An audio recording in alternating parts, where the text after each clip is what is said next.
안녕하세요, 저스티스입니다. 이번 시간에는 몽골 제국 제1편으로 징기스칸이 태어나서 몽골 초원을 통일하는 시기까지를 에피소드 위주로 빠르게 살펴보도록 하겠습니다. 여러분 재밌게 보시고 좋아요와 구독 눌러주시면 감사하겠습니다.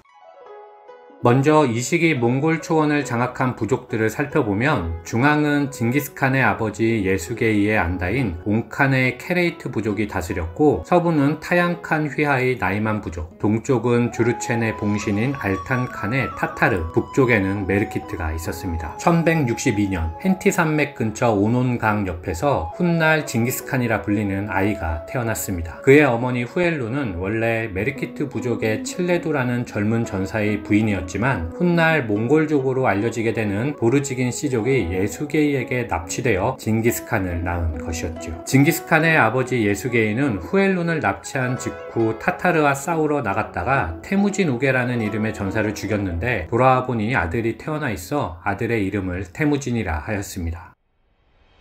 테무진의 어린 시절에 관한 세 가지 에피소드를 살펴보도록 하겠습니다. 테무진이 9살 때쯤 되었을 때입니다. 예수게이는 사돈될 사람에게 줄 선물이 별로 없었기 때문에 테무진을 몇 년 동안 일꾼으로 쓰고 그 대가로 딸을 내줄 가족을 찾았고, 그 가족의 딸 부르테와 결혼시키기 위하여 테무진을 그곳에 두고 돌아옵니다. 하지만 돌아오는 길에 오래전 타타르를 공격했던 예수게이를 알아본 타타르인에 의하여 독을 탄 물을 마시게 되죠. 예수게이는 집으로 돌아왔지만 곧 사망하였는데, 소식을 들은 테무진은 아버지의 임종을 지키기 위하여 급히 돌아왔습니다. 보르지긴 씨족을 지배해왔던 타이치우드는 사냥을 도와줄 예수게이가 사라지자 테무진의 가족을 버리고 떠나버렸죠. 이것은 테무진의 가족에게 다가올 겨울에 굶어 죽으라고 한 것과 같은 의미였는데, 테무진과 가족들은 악착같이 살아남았습니다. 두 번째 이야기는 안다 자무카와의 인연입니다. 자다란 씨족의 자무카는 예수게이와는 먼 친척 관계였고, 테무진과 자무카는 어린 시절 두 번이나 영원한 형제 관계를 맺자고 맹세하여 안다가 되었습니다. 안다는 자유롭게 상대를 선택하기 때문에 피를 나눈 형제보다 유대가 더욱 강했고, 자무카는 테무진이 평생 얻은 유일한 안다였지만, 자무카는 훗날 테무진이 권좌에 오르는데 중요한 자산임과 동시에 커다란 장애가 되기도 하지요. 세 번째는 이복형 백테르를 죽인 사건입니다. 아버지 예수게이가 사망한 후 가족의 가장은 이복형 백테르였는데, 백테르는 테무진을 괴롭혔습니다. 어느 날 테무진은 친동생 카사르, 이복형 백테르, 이복동생 벨구테이와 함께 오논 강변에서 낚시를 하고 있었는데, 테무진이 잡은 물고기를 백테르가 빼앗아버린 일이 발생하였습니다. 참았던 원한이 폭발한 테무진과 카사르는 이후 백테르를 화살로 쏘아 죽였습니다. 지금까지 후엘룬 가족은 버림받은 사람들이기는 했지만 범죄자는 아니었는데, 이 사건으로 모든 것이 바뀌었습니다. 타이치우드 씨족은 전사들을 보내 테무진을 벌하고 그와 비슷한 행동을 하지 못하게 하도록 막기로 하였죠. 도망치던 테무진은 곧 붙잡혔고 목에 칼을 차는 신세가 되었지만, 타이치우드 씨족의 한 노인으로부터 도움을 받아 탈출하게 됩니다. 1180년 테무진의 어머니 후엘룬을 빼앗긴 메르키트 부족은 복수를 시작했습니다. 테무진의 진영을 급습하여 젊은 신부 부르테를 데려간 것이었죠. 메르키트로부터 도망친 테무진은 남서쪽으로 흐르는 툴라강을 따라 아버지 예수게이의 안다였던 옹칸을 찾아가 메르키트를 습격하고 싶다는 뜻을 전했고, 옹칸은 이에 동의하며 이 지역의 또 다른 젊은 영웅을 소개해 주었습니다. 바로 자무카였지요. 옹칸이 우익, 자무카가 좌익을 이끌며 그들의 군대는 부르칸 칼돈 근처 오논강에서 산을 넘어 메르키트 영토로 들어갔습니다. 메르키트의 야영지 전체는 공황에 빠졌고 그들은 하류로 도망쳤습니다. 다행히 테무진은 부르테를 찾았고 메르키트에게 결정적인 승리도 거두게 되었죠. 이때 부르테는 임신을 한 상태였고 첫 아이 주치를 낳았는데, 그 아버지가 누구인지에 대해서는 논쟁이 있습니다.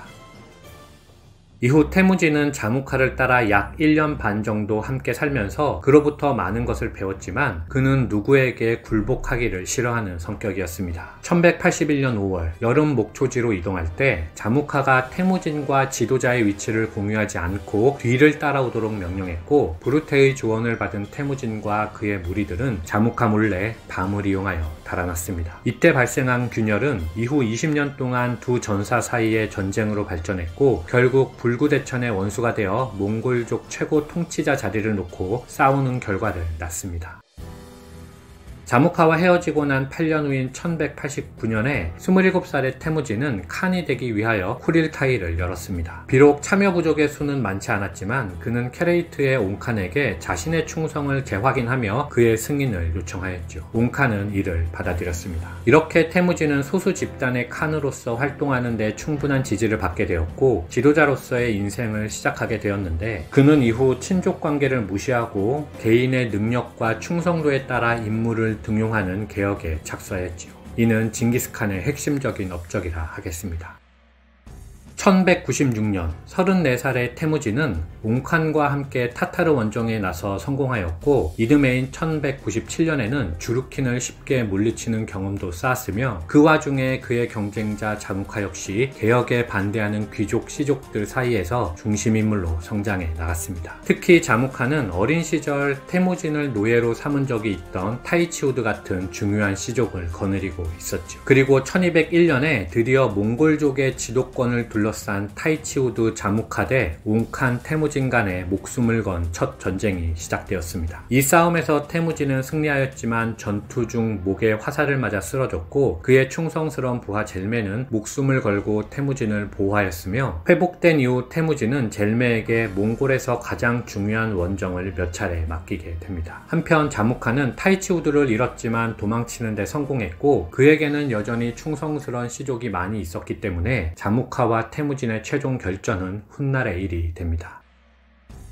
1202년 옹칸은 태무진에게 타타르 원정을 맡겼고, 본인은 메르키트를 정벌할 계획이었습니다. 홀로 전쟁에 나서게 된 태무진은 이 타이밍에 오랫동안 초원을 지배했던 규칙을 완전히 바꾸게 되죠. 우선 그는 공격 중 성급한 약탈에 따른 부작용을 없애기 위하여 병사들에게 타타르를 완전히 정복한 후 약탈을 시작하도록 명령하였습니다. 아울러 습격 중 사망한 병사의 가족에게도 일반 병사의 몫을 주기로 했는데, 이는 병사들의 충성도가 올라가는 결과를 만들어내었죠. 귀족, 시족 등 기득권을 가진 일부가 불만을 품기도 했지만, 약탈을 미룬 결과 태무진의 군대는 타타르 정복 후 더욱 많은 물자와 가축을 모을 수 있었습니다. 그리고 1203년에는 몽골 부대와 부족을 다시 한번 개혁하였습니다. 먼저 전사들을 아르반이라 부르는 10명의 분대로 편성하여 그들을 형제로 묶어 전투 시 포로가 되면 두고 떠날 수 없도록 하였습니다. 분대 10개, 즉 100명이 모이면 자군이라 부르는 중대를 이루었고, 중대 10개, 즉 1000명이 모이면 민간이라 불리는 연대를 이루었습니다. 민간 10개, 즉 10,000명이 모이면 투맨이라 부르는 사단이 되었죠. 각 투맨의 대장은 태무진이 직접 결정했습니다. 그는 아버지, 형제, 사촌이 함께 모여 사는 것을 허락했지만, 새로운 단위를 만들어냄으로써 가문, 시족, 부족의 힘을 파괴한 것이었죠. 이 조직을 정비할 시기 태무진에게는 1000명 단위인 민간이 95개 있었다고 하며, 모든 숫자가 꽉 채워지지는 않았을 것으로 보기 때문에 전체는 약 8만 정도로 볼 수 있겠습니다. 이렇게 타이치우드와 주루킨 같은 작은 집단뿐만 아니라 막강했던 타타르족까지 정복한 태무진은 초원 세계에서 상당한 위신을 얻게 되었고, 이는 옹칸을 위협하는 상황에 이르게 됩니다. 이에 옹칸은 이번에는 자무카와 동맹하여 태무진에 맞서게 되죠. 역시 세상은 영원한 적도 동맹도 없는 것이었습니다. 싸움의 원인은 1203년 태무진이 옹칸의 딸과 자신의 장남 주치의 결혼을 요청하였지만 케레이트 왕실에서 이를 거절했기 때문이었습니다. 옹칸은 곧 홀로 태무진에 맞서서는 승산이 없음을 깨닫고 계략을 써서 결혼을 승낙하겠다고 하며 태무진을 초대하였고, 그곳에서 그를 처리할 계획이었습니다. 하지만 왕실로부터 불과 하루 거리를 남겨놓았을 때 그것이 음모라는 것을 알게 된 태무진은 곧바로 도망쳤고, 옹칸의 전사들과 추격전이 발생하였죠. 이 추격전에서 태무진에게 남은 19명은 발주나 호수의 맹약을 통하여 끝까지 충성을 보여주었는데, 친척이나 형제는 카사르 뿐이었고 모두 다른 부족 출신으로 이는 새로운 형태의 공동체의 출발을 의미했습니다. 태무진은 발주나에서 은신하며 군대를 다시 모았고, 아무런 낌새를 채지 못하고 승리를 만끽하던 옹칸과 자무카는 태무진의 이른바 번개 진격에 패퇴하여 나이만이 있는 서쪽으로 달아났습니다. 참고로 몽골족이 퍼뜨린 이야기에 따르면 옹칸은 나이만 국경에서 경비병에 의하여 살해되었다고 합니다. 몽골 지배를 둘러싼 마지막 결전은 1204년 부르칸 칼둔 서쪽 500km 지점에서 나이만 부족과 벌어졌습니다. 이 전투에서 태무진은 변화무쌍한 전술을 보여주며 나이만을 물리쳤고 타양칸을 죽였습니다. 아울러 케레이트 정복대 서쪽으로 도망친 자무칸은 또다시 숲속으로 도망치게 되죠. 1205년 절망과 체념에 빠진 자무카의 부하들이 주군을 잡아 태무진에게 바쳤고, 태무진은 자무카에게 다시 힘을 합치자고 제안하지만 자무카는 죽음을 선택하였습니다. 이제 태무진은 방대한 땅의 통치자로서 남쪽의 고비로부터 북쪽의 툰드라까지, 동쪽의 만주 산림부터 서쪽의 알타이 산맥까지 통제하게 되었습니다. 그리고 새로운 제국을 위하여 예케 몽골 울루스라는 공식 명칭을 선택했습니다. 그리고 모든 사람들을 하나로 통일하기 위하여 각각의 혈통, 씨족, 부족에서 내려오는 세습적인 귀족 칭호를 모두 없앴으며 자신을 징기스칸이라 하였습니다. 이렇게 제국을 정비하여 평화와 번영이 이어졌지만 시간이 흐르면서 내부에서의 음모와 경쟁이 발생하는 등 역효과가 발생함에 따라 징기스칸은 남쪽 고비 너머 비단길을 따라 이동하는 물자를 공격함으로써 다시 한번 자신들의 군대를 지원하게 되죠. 이상 1편을 모두 마치고 다음 시간에는 주르첸 원정과 아랍, 유럽 원정 등을 살펴보도록 하겠습니다. 감사합니다.